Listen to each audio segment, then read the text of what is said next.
So for the final event, we have our final talk of the evening, and it falls to me to introduce my fine colleague, Mike Reiter. Now, Mike is unique amongst the faculty because he is also an alum. So you could either hear me speaking as an alum or he's speaking as a faculty member. So as best I can tell, Mike showed up here on campus in 1985 as a kid from Asheville, North Carolina, but he tells me he was really a refugee from Texas. He received a BS in mathematical sciences with highest distinction, and as we've heard, that was a computer science degree, as it's done Mike well with computer science. Mike then went on to earn an MS and PhD in computer science from that place in New York that also has the red robes, otherwise known as Cornell University. And Mike did not start out as an academic. Instead, he went the industrial research route, working at AT&T Labs and Bell Labs Lucent, where he eventually rose to the position of director of secure systems research. And then Mike eventually left industry and became a professor of electrical and computer engineering at Carnegie Mellon University. And in 2007, we were looking to try and grow the faculty, and we thought we would reach out and steal some folks. And Mike being an alum, we thought maybe, we could convince him to come down here. And I distinctly remember when Mike was visiting, we were trying to convince him. I had lunch with Mike, and Mike showed up head to toe, pretty much, in Carolina blue. So I thought, Carnegie Mellon's not that bad of a school, but I thought, maybe we would have a chance. So we're delighted that Mike came and joined our faculty. So Mike is now the Lawrence M. Slifkin Distinguished Professor of Computer Science, and he leads a research group here in computer security. He's a fellow of the IEEE and the ACM, and an award-winning instructor here at UNC. So please welcome Mike to the podium.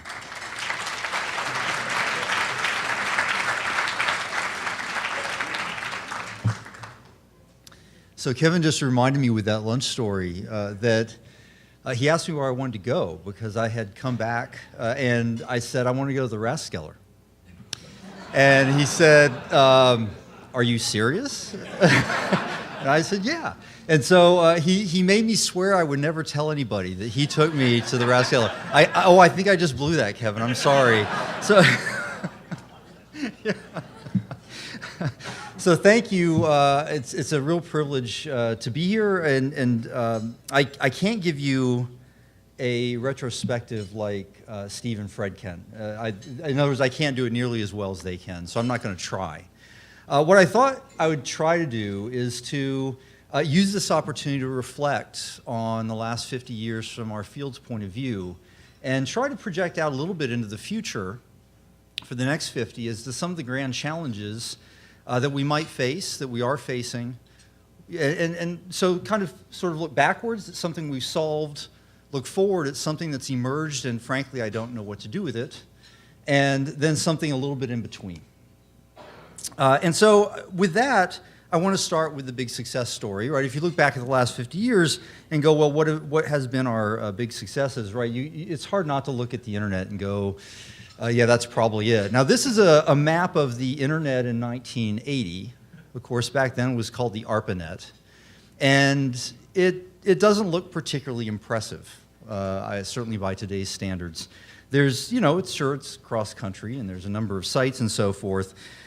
Fast forward 20 years, and you see something more like this. This was the best attempt of a colleague, Bill Cheswick, then at Bell Labs, to map the major internet service providers in 1999. Obviously, this is a good bit more complex, right, than we saw on the last slide. Of course, this is only accelerated in terms of the growth of this network, and it's transformed our lives in ways that it's jaw-dropping to consider, right, in terms of how quickly it's changed what we do and how broadly it's affected our daily lives. If you look at this, chart of the worldwide internet users, so those bars, the red bars, get calibrated along the left axis. That's the total number of users using the internet, and the blue line gets calibrated against the right axis. That's the line per 100 inhabitants on the planet that make use of the internet. One thing that got me tickled when I was looking at this and grabbing this off the internet was you'll notice that 2014 has an asterisk, and the asterisk says estimate, which I guess means all the others are exact counts. Okay, so, but you know, 2014's close enough, okay, to the right number. But the thing that shocked me about this when I looked at it, yeah, the numbers are staggering if you think about the number of people using the internet. But I was a little bit surprised that the blue line in particular, 40 persons per 100 was only at 40. And this actually puts an asterisk, I think, on one of our, a remaining challenge for our field. To explain what's going on in that 40, if you look at the number of people who have access to the internet in the developed world versus in the developing world, you see a massive gap. And this is clearly one of the places where we haven't done a good enough job, right? We have to find a way to make this resource accessible to the global population. This, I think, is something that hopefully over the next 50 years we will close that gap. The lines suggest that we might. But it certainly is one asterisk on the story, of otherwise wildly successful story. The other thing I wanted to point out in terms of not just from a networking perspective, this is a huge success, but in terms of the content available, the democratization of so many kinds of activities, education and so forth, computation and storage, access through new devices like the iPhone and Android phones and so forth, is really transforming. It's life transforming. And one of the things that is almost unbelievable is that if you look a single decade ago, most of this picture doesn't exist. Okay? The only two services on this slide that existed a decade ago, at least as public offerings as we know them now, is Wikipedia and Facebook. The rest of them have all come about within the last 10 years. And when you think about that and how quickly we're advancing in terms of these services and so forth, it's really quite unprecedented. Now, Kevin didn't mention this, but my main area of research is in security. And so as a security guy, I'm kind of used to being the buzzkill, okay, to give you a bunch of downers, okay? So I'm going to take a minute now to sort of migrate into one of the grand challenges, which unfortunately isn't going to hold a lot of good news for us. And that has to do with, along with all this innovation, has come an unfortunate side effect, okay? And this has to do with the hardware and software infrastructure on which we now all depend due to our obviously advancing so rapidly. This is a chart of the software vulnerabilities that have been identified and reported, in this case, to the National Vulnerability Database run by NIST. From 1988 through 2014. You might notice that it is slightly on an upward trajectory, right, and with some downward dips here and there. Part of this reflects the fact that over time we've gotten better at finding problems in the software we put out. Part of this, however, also reflects the tendency we have in the software industry to produce things in the interest of richer functionality and first to market, and not so much for software quality. And this has turned around to bite us in many, many ways, as it started to become evident, for example, well, started much earlier than this, but here are two dramatic examples. You might remember there used to be big internet worms. Back in 2001, 2003, the Sapphire Slammer worm, you might remember, scanned, in 2003, scanned 90% of the internet in under 10 minutes, affecting hosts like crazy along the way. And you might wonder where these things have gone. Hey, have we fixed it? Have we fixed the problems? The graph that I just showed you maybe suggests that we haven't. So what's going on? Well, we have made some progress, to be clear. So I want to take Microsoft as an example because they have forever been everyone's poster child of, we really don't like Windows because it's buggy and has too many flaws and so forth, and I'm not disagreeing with that at all. But that wasn't very nice to say. To their credit, they have done tremendous things in the last 12 years or so. This is the sort of now famous memo that Bill Gates sent to the company in 2002, basically saying, look, we need to fix this security thing. And over time, right, what they did is they developed something they call the security development lifecycle, and it has really made a substantial difference in many ways. So one longitudinal study found a 94% decrease in the exploitable vulnerabilities between Office 2003 and Office 2010. A 30% decline in the exploitability of their product line across the board. And the exploitability of low complexity vulnerabilities has decreased year on year. So they've done some really nice things. And in general, right, in terms of low complexity vulnerabilities, we're making some progress.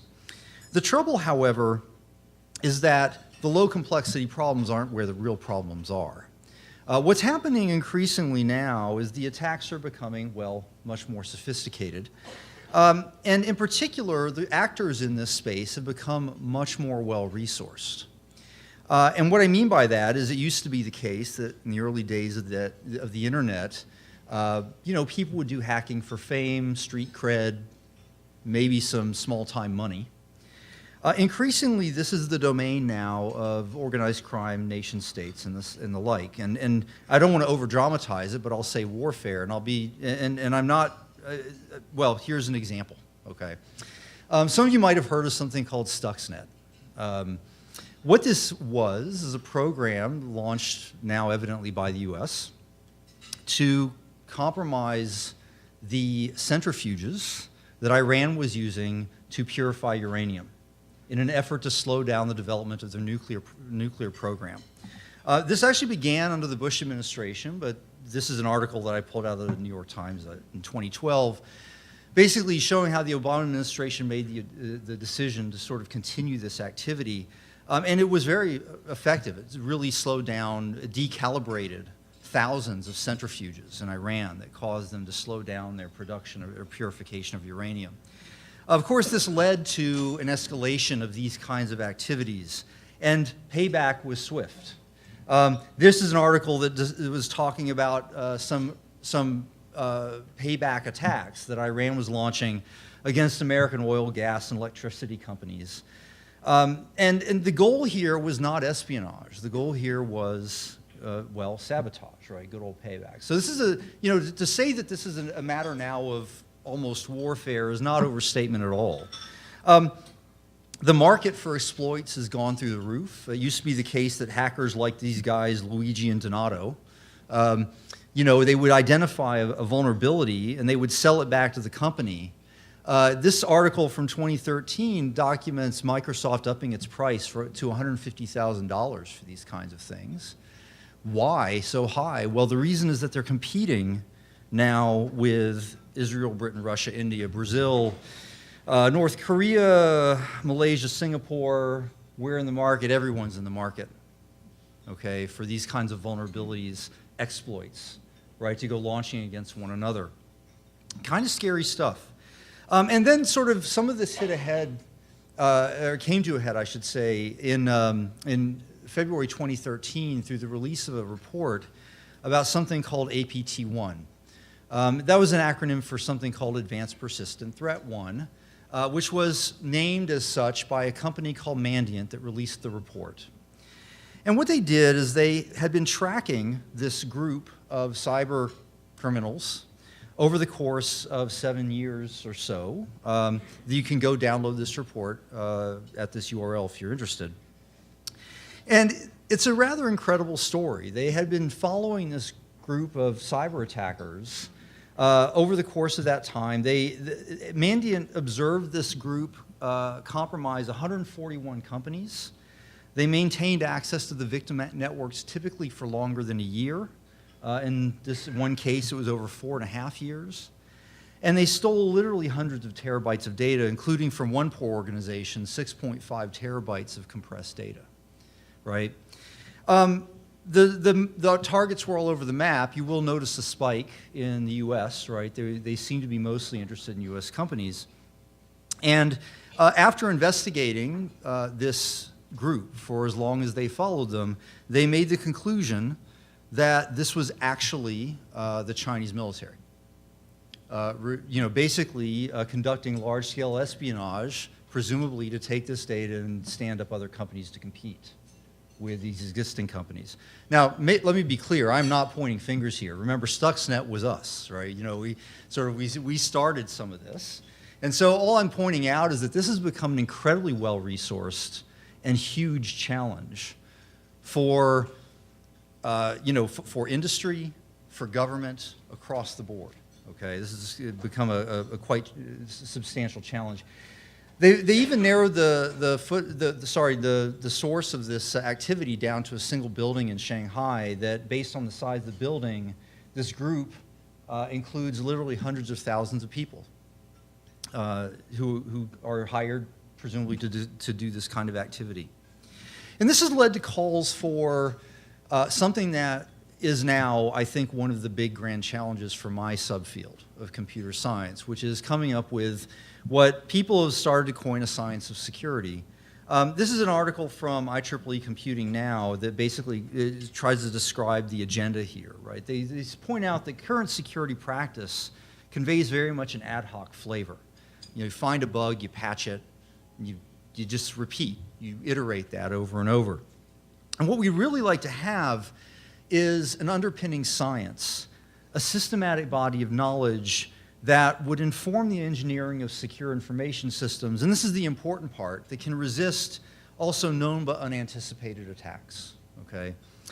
Now, there are a lot of challenges to develop a science like that, and in my subfield, we're struggling a lot with this, but this is something that is very important. It's kind of an ironic, maybe, story from your perspective, or depending on your perspective on the NSA. The NSA is actually funding a lot of work in this space because they have two roles. They have the role of conducting surveillance against others, and they have the role of supporting the security infrastructure on which them and the other government agencies rely. And so that corner of the NSA is putting a lot of money now into coming up with this science of security or helping it develop. Some of the things we probably need to understand are all the functionality of increasingly complex hardware and software. And I say all the functionality because I don't just mean the functionality that you plan to have there, right? The way that security works is that existing artifacts get used in unanticipated ways, and sometimes that extra functionality is what comes back to bite you. But you also need to understand human behavior. There's definitely a psychology element to this, in the sense that these attacks that, say, Mandiant documented, very much involve social engineering as well as technical exploitation. So getting employees within these companies to do things that, frankly, they should have known better. But they were done in such a clever way that they fooled people into taking steps that they shouldn't have. We also presumably need things to measure and things to observe, right? Any good science has measurements and observations, right? And therein lies another huge set of problems. If you think about measurements, right, here's an old joke that a colleague of mine, Bill Shirless, reminded me of just a couple of weeks ago. So let me ask you, if you invest $2 million in security for your enterprise, what do you get? Well, today's answer, the best answer we can give, is you get $2 million worth of security, right? Well, that doesn't tell you very much about how much more secure your enterprise is, right? You can have retrospective measures like, hey, we got broken into less last year, apparently. Maybe you haven't detected all the break-ins, though. Or maybe your adversaries actually found a nicer target somewhere else, but they'll come back around to you next year. Don't worry, okay? You really don't know what you get for your investment. And this is, in some sense, on the shoulders of the security community because we haven't been able to tell people how to measure it, right? You can only measure it after the fact and go, well, yes, we seem to do better this year, but what will happen next year, we don't know. So defining metrics of predicted value would be a great starting place for this. Another great example of where we run into troubles is in observations. And just to illustrate this, I'll leverage one of my own examples in our own research. You might think that observations are easy to get because of the prevalence of these breaches, but unfortunately, a lot of the sophisticated ones, though, never see the light of day. Either they're undetected or they're hidden because the risk to companies' reputations is very high. They don't want to disclose how their systems got broken into because consumers might lose confidence in them, for example. And as such, it's very hard to get observations about what really goes on the ground. To give you one very simple example of how valuable sometimes this can be, we had a very fantastic opportunity last year to be given access to a multinational enterprise where they allowed us to conduct a study of their 85,000 hosts and their 600,000 antivirus detections that arose during the 3 months that we were looking at their enterprise. And we tried to answer certain research questions about how this epidemic was sort of unfolding inside this large enterprise. How did malware get into the network? How did these malware encounters occur? Did user behavior affect them in some way? And can we predict where the next malware encounters are going to happen? And we were given, frankly, unprecedented access to data. We had access to the employee database. We had access to the VPN logs, the web proxy logs, the log into the computer logs. We had all kinds of stuff, right, that we could rifle through to study this. I won't bore you too much with the findings, as some of them are kind of interesting, right? So we were able to sort of show how malware infections differ across countries. It turns out that in most countries, the external drive is the main place that malware finds its way into your computer. It's not the internet, at least in this enterprise. A third of the web-based encounters originated from websites that were categorized as business websites, which was kind of interesting. Part of that had to do with the filtering posture of the organization, but I won't drag you into that. People taking their laptops out of the enterprise ended up getting them infected on the outside 3 times more often than if they had left them in the office. That has probably to do with how they use them at home versus how they use them in the office. Things like this, right? We also found that, for example, we had the lowest malware encounter rate among upper management, interestingly, and the highest among technical people, right? So we're apparently messing things up, right? But the point here is not, I didn't bring this up because I wanted to show you how interesting these results are. The reason I wanted to bring it up is because we were looking around at how to corroborate our findings. Frankly, there were very few opportunities to do so. If you think about this for a second, we've been living the malware epidemic for decades, okay?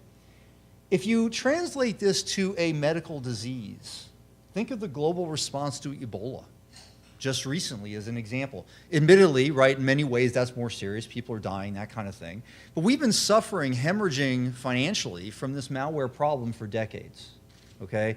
Yet, the opportunities we had to even corroborate our findings to anything published about this was virtually zero. And you compare that to the number of, if this was a medical thing or a disease thing, we would have hundreds of groups and labs all over the world studying this right now, right? Not here, right? Not in the computer security domain. In fact, we compared it to, say, the Microsoft Security Intelligence Report. And there are frankly a handful of others, maybe 4 other reports we could compare to, comparing malware infection rates and very different methodologies. And again, the point I want to make is that after 30 years of malware, this is basically what's known. And, I mean, about enterprise encounters of this kind of this type. So it points to a bigger cultural problem underlying how we treat malware incidents, how we do observation in this field. Okay, it's a big obstacle for us. Okay, so I've been a Debbie Downer for long enough. I want to move on now to a more spirited, positive grand challenge. And to do so, I was looking around at what other sort of projections people have made. And I remembered this paper by Butler Lampson that he wrote a couple of years, well, actually about 4 years after he won the Turing Award. Very smart guy. And he called out in 2003 the grand challenge of getting computers to understand. He projected that the next big wave of computer applications was going to be something he called embodiment, which is unconstrained interactions with the physical world. Dealing with the physical world depends on lots of things, mechanical effectors, neural connections, radio, and so forth. But in particular, he said it forces us to deal with uncertainty in the computer, and that's still poorly understood. And he called out in this article 2 example grand challenges. I'm going to talk about one of them here tonight, which is zero traffic deaths. That's the grand challenge, okay? And he pointed out that this is almost purely a computer science problem. The sensors exist already that are better than our own sensors. The the cars that we drive are largely computerized anyway. There's really no obstacle to making them more so. So the actuators are more mature than we can probably accomplish with our own hands and feet anyway, too. So really the problem is dealing with the uncertainty of what we encounter on the road, understanding it, deciding what to do fast enough, and making the right decision. Are we going to get to zero traffic deaths? Maybe zero's a hard number to reach, but that was the challenge he put before us. If you look at where we are, right, this is a snapshot of traffic death rates per 100,000 people in 2010. You see us in light green.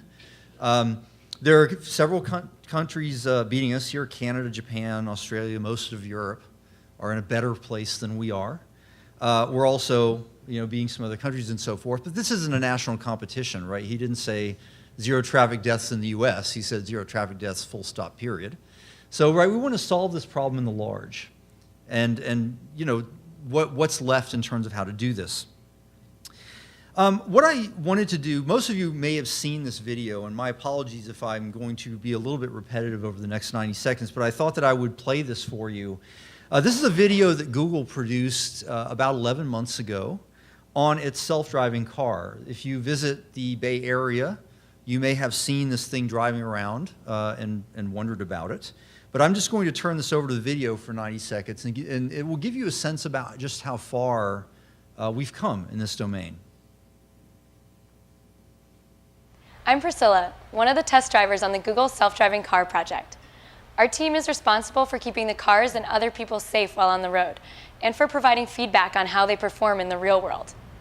A big part of our job is to go out into the world and uncover all the potential scenarios that a car might encounter. Then we help the engineers teach the car how to best navigate each one. Here are some examples of situations that we regularly encounter on the streets of Mountain View, California. We've taught the vehicle to recognize and navigate through construction zones. Our sensors spot the orange signs and cones early to alert the car of the lane blockage ahead, and we can change lanes safely. You'll also notice the vehicle typically moves to keep a safe distance away from large obstacles, like this truck stopped on the side of the road. Now we're approaching a railroad crossing, which requires special care. Notice the red fence and railroad sign that appears to the computer as we approach the intersection. This means that we'll wait until the tracks are clear of other vehicles before proceeding.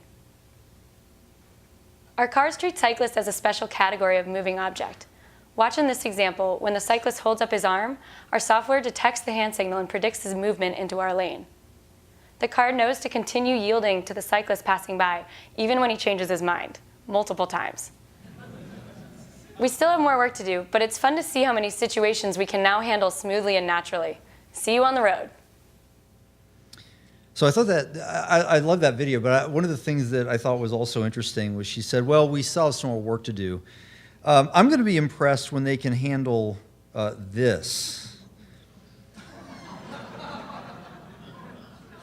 This is one of the most hilarious videos I think I've ever seen in my life.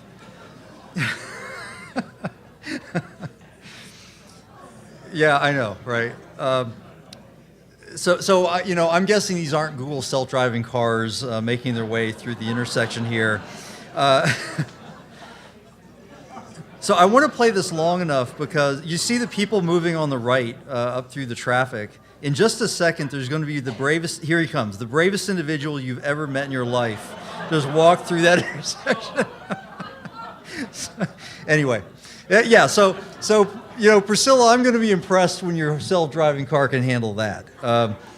Anyway, so in all seriousness, we've come a long way on this zero traffic deaths thing. In fact, if you look at the trajectory of traffic deaths, they've reduced by about a third in the last, I want to say, since about the time he wrote that article. So from about 15 per, I won't try to reconstruct the numbers, but they dropped by about a third during that time. Now, to get the rest of the way, though, there seem to be some big challenges left, and I'm now somewhat, I'm going to do my best to represent some of my colleagues in other fields here. So folks, if I get this wrong and I don't do it well, don't laugh at me. But you know, we have a very strong vision group in the department, and you know, when you think about some of the vision challenges that still have to be solved to get the rest of the way, right? There remains some big challenges. So, for example, an automobile recognizing automatically whether somebody on the side of the road is cognizant of the car, right? This person might not be. Another person who's looking straight at the car probably is. But this is, you know, a notion that to reduce this kind of get to that zero traffic deaths number is somehow you're going to have to solve that. Another one is trying to figure out dynamic scenarios. Who's in control here? It's very unclear, right? You know, is the car seriously going to have to figure out, okay, first, is that dog leashed? And if it is, who's got more body mass or strength, right? You know, who's in control of this picture, right? In order to react to this coming along the side of the road. Another interesting challenge comes in the area of real time. Any safety critical system like this is going to have to not just act quickly, but act predictably quickly. And if you think about, you know, the scale, how we're getting faster in terms of our computing capabilities, it's largely happening today through multi-core platforms. Multi-core platforms are great. They give you parallelism and so forth, but unfortunately the cores also share resources. They share things like processor caches and buses. Consequently, if you're planning for the worst case, which if you're going to be predictably fast, you have to plan for the worst case.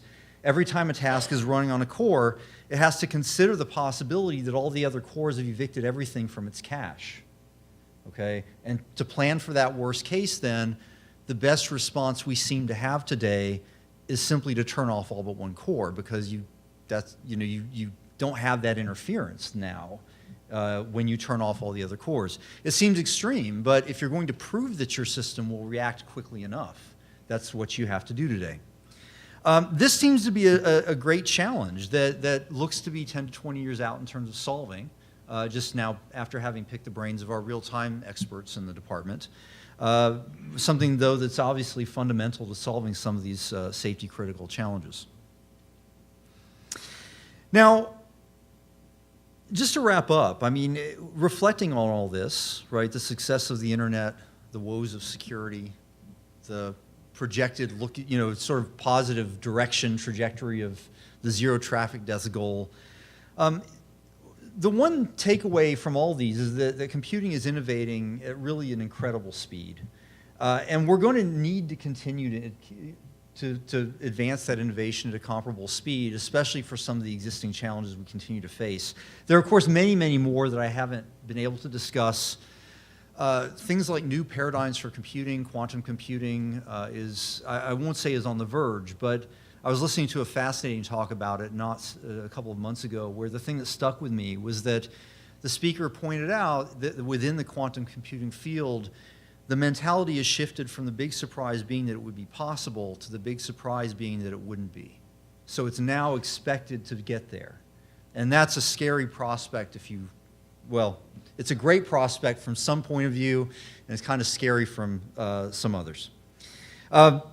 But things like the democratization of power generation, the democratization of manufacturing through 3D printing, things like these are potentially transformative things that are coming down the pike and that we're going to have to plan for and think about how to, you know, innovate through and to achieve maximum benefit from them.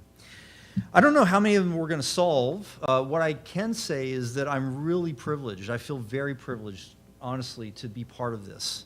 And so I'm just, you know, I hope we all try to do our part. That's what I'm going to try to do. And thank you very much for your time. It's been a real pleasure talking to you.